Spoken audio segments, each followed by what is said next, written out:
I was actually in banking, so I was in asset management at EcoBank Capital.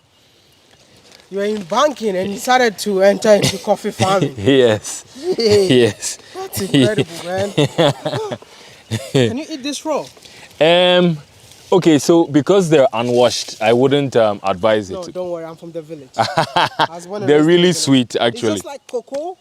Well, in terms of the fact that it has a sweet pulp, okay, then yes. But of course, I know coffee is bitter, so... coffee is bitter after it's been roasted. So that's the actual seed that you're tasting. But as you can see here, if you just pop it open, the pulp in here, right? Ooh. And the membrane around the seed, it's all sweet. Even the husk is sweet as well. Really? High sugar content. Can you not see that some of these, when we were picking the coffee, I told you to be careful for the ants? Because they love this. Sweet. Yeah. It's just like eating the cocoa bean. But make sure you don't swallow. Yes, of course. And don't eat too much of it as well.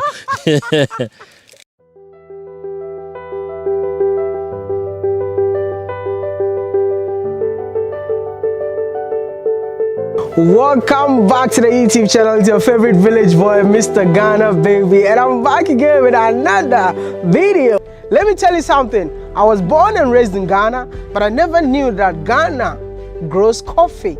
Shame on me. Let me know if you're Ghanaian out there. Did you know that Ghana grows coffee? Oh my goodness. All I knew was cocoa.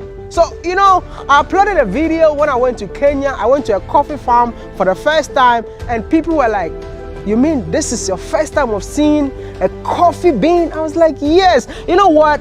I thank God so much for Africa to the world, because it's exposing me to certain things that I never knew that it exists. I was amazed of seeing a coffee bean for the first time. So somebody left a comment on my video and told me that, hey Maya, whenever you come to Ghana, I will take you to a coffee farm. I got to Ghana and this guy introduced me to his friend, and his friend have a coffee farm. So he came to pick me up from Accra.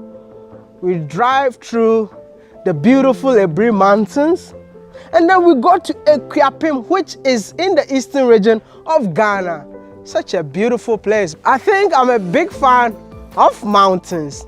We took a tricycle in Ghana, they call it Aboboya, on this beautiful road. And then we switched to an untarred road. Man, it was so bumpy and scary.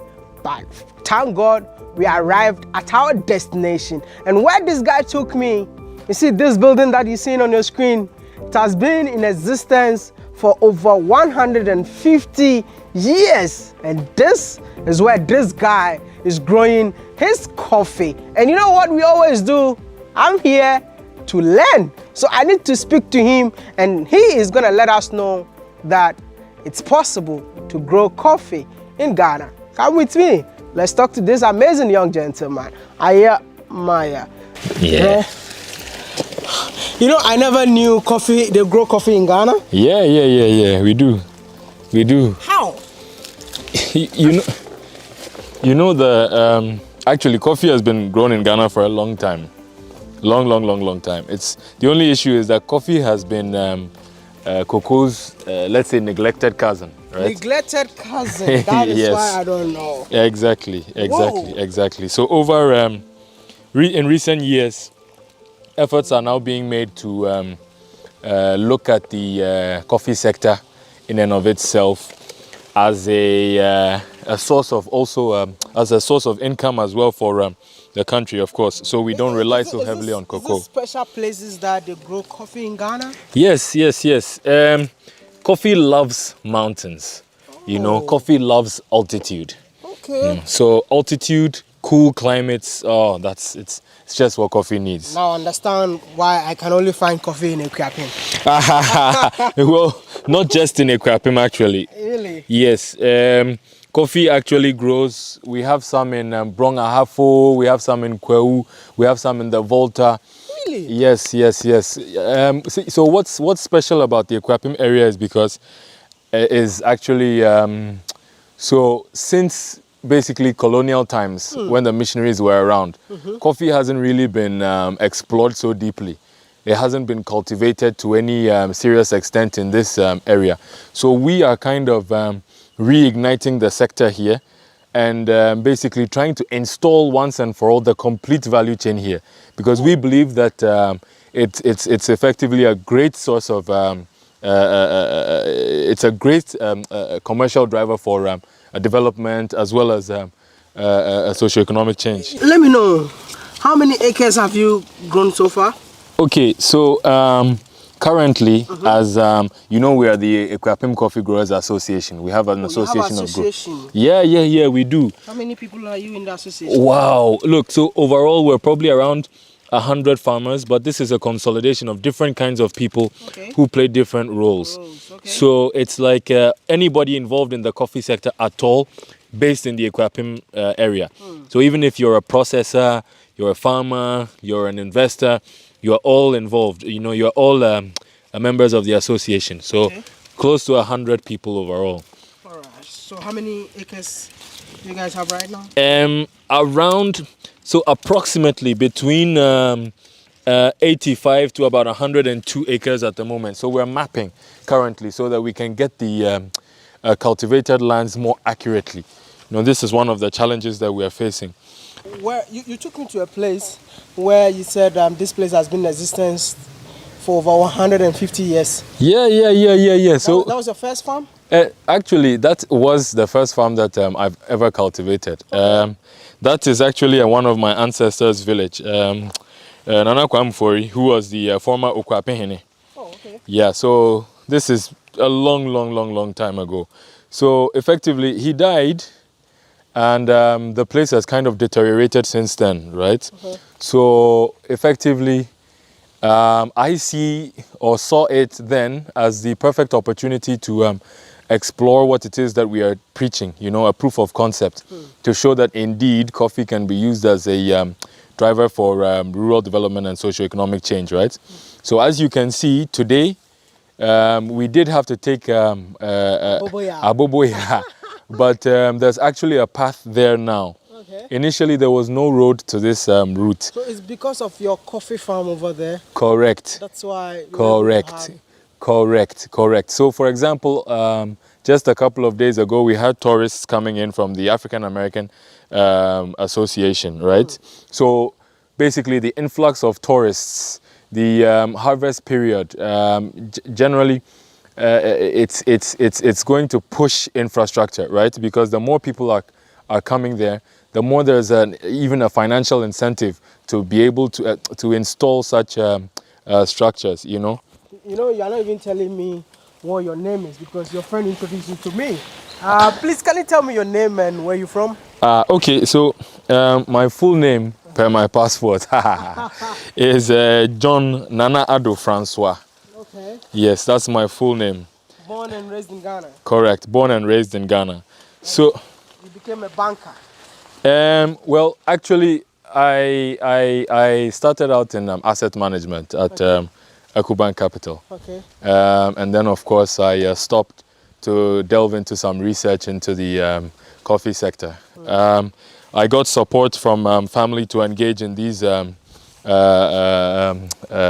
researches around the world. In Tanzania, I was in Singapore. I went all the way to Bali, in Indonesia as well, to explore different coffee sectors and different niches that people are using to kind of drive their coffee initiatives. So I started research maybe somewhere in 2013. Okay. By 2015, I was kind of ready to go, and that's when I first registered the Asili Coffee Purveyors Company. Yes, so we got our first warehouse in Doma Hinkro, actually. Yes, we were then exploring the trade of the coffee. So that's when I had my cocoa board license, actually. Because, you know, you need to be licensed to actually buy and trade coffee in Ghana. What has been the major challenge for this type of farming in Ghana? Because I know cocoa will have a lot of support. What about coffee? What is the major challenge that you face in this farming? Coffee, the problem I have faced has been kind of twofold. Coffee in and of itself, as it's been a neglected crop, it's been difficult to get traction, you know. But secondly as well, the last time coffee was cultivated here, it was years ago in colonial times, actually. That's in the Ekwapim area. On my mother's side, actually, one of our ancestors, J.S. Martinson, was planting in Ahabanting. And I believe that the missionaries were also planting the same. That's the Presbyterian Training College, also planting then. But since then, no one has really explored the sector. So we are now pioneering a shift, you know, and we are doing so in totality. So we are effectively installing the complete value chain. So we are trying to get the coffee all the way from ground to finished product into cup immediately. So you mean you grow and process coffee right here? Yes, now we do. Now we do. To finished product? Now we do, yes. Now we do. Can you take me to where you do that? Of course I can. Oh my goodness, but I just like how this coffee looks like, which means when it's green from the beginning. Yes. And it becomes red. Yes, correct. And this white is the... That's the flower. Oh, before it shows up, yeah? Of course. And as you can see here, have a look at this. Okay. You notice that some of the beans are green, yeah, and others are red, yeah, right? So coffee doesn't naturally ripen at once. Okay. Yes, so it has to be gradually picked through if you want to maintain your quality levels. Of course, if it's just commercial, then a lot of farmers just basically pull it all out with both the ripe and the unripe cherries, but this harms your quality. Yes, the final cup quality is affected. Take me where you process the coffee. Will I really do. want to see that. Will do. Will do. Thank you. Will do. Welcome. Welcome. Thank you. Whoa, it smells good in here. Thank you. Thank you. Thank you. Thank you. Thank you. Hi. Man, you got beautiful women plus coffee. Hi. How are you doing? I'm doing fine. What are you doing? Good. Bro, he told me that it's going to be my first time, from raw material to final coffee. So please, I'm giving this to you. Will I be able to get my coffee before I get out of here? Yes, you can be able to get your coffee. Thank you. Not this one. Oh. This one is fresh and it has to go through a lot of processing before you get your final product like this one. Yes. How long does it take before you get this one? Roughly like a week. A week? Or two, yes. A week or two. And what happens to this one? So this is now processed in the roaster. Okay. And that's when you get the brown coffee beans that are then ground and packaged into your finished products. You mean this? That's actually the stuff you drink. This is coffee. Now I understand why coffee is bitter. Ah, exactly. So what process? Is it the final process or something? So basically it's now cooling. So what happens is that after the post-harvest methods are applied to the red cherries that you had before, we get them in the green bean form. It then goes through into the hopper, it goes into the roaster, and then after we've gotten the desired roast profile, it's released here. Now, when it gets here, it's really hot. Sometimes bean temperature can be between 207 to 230 degrees Celsius. So what you're seeing now is it's currently being spread around by this turbine, and there's also a lot of air that's blown from underneath to help to cool the beans. This is incredible, man. From the raw material to the finished product. Finished product. Will I be able to get one and take it home? You'll get two. Two? Ask for one, get one free. Exactly. Which means that this is the coffee beans. Do you guys grind it? Because some of the coffees are grinded. Yeah. You know, we actually have a packaging station where we have the coffee ground through a grinder, and then it's packaged, and then it's sealed, and then it's ready for market. I want to ask you a question which has nothing to do with coffee. Sure. I want to know corporate work or entrepreneurship. So originally I was in EcoBank. I was at EcoBank Capital in asset management. That was good, but see, I prefer the level of impact that the work I'm doing now has. So I've always, I'll always be an entrepreneur at heart, if I've answered your question. Yeah. Will you encourage more African youth to enter entrepreneurship? So what I can do is say yes, if you have the right ideas and you have the right tools to deliver, then yeah, for sure, get into it. It's not easy, but it's the future, right? It's the future, and it's entrepreneurship is the basis of a lot of companies, or the genesis of a lot of companies. You know, after a while, it's of course corporatized underneath the original founder. But so for us to progress more, we need a lot of this. You know, we need a lot of entrepreneurs. If you had a chance to change one thing in Africa or in Ghana, what would it be? To be honest with you, I'll say maybe Africa, rather than because it's not a problem that's isolated to only Ghana. I wish that we could kind of accelerate the our gap with the West, for example, in terms of our structures and systems. Because we're all fairly young nations on the continent, we still have a ways to go in terms of developing our infrastructure, putting together our systems, etc. And this long growth period, of course, kind of means that a lot of the time there are structural issues where great ideas cannot always fit with cannot always be effectively executed on continent because of this structural gap.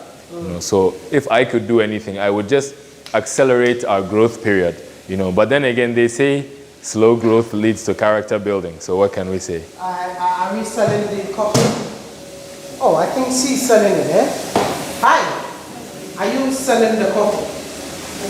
I wanted to, he told me he's giving me one, but I have so many people watching us right now. And I would love to sell this coffee to them. Should I put a number on the screen so that people can order now? Yes, of course, you should. And how many can you produce in a month? We can do about 2 or 3 tons fairly easily. That's maybe 5,000-10,000 bags like these we can do monthly without a problem. You go for wholesale, right? Yes, of course, we go for wholesale. And of course, as I mentioned to you earlier on, we are developing the final products for the Akuapem areas because, as I told you before, our first harvest in the Akuapem area is this year. So we will soon be taking our raw materials from the Akuapem area only to the various state institutions for analysis and registrations and distribution on the local market. So if you're watching this video and you want to order the coffee, let me know.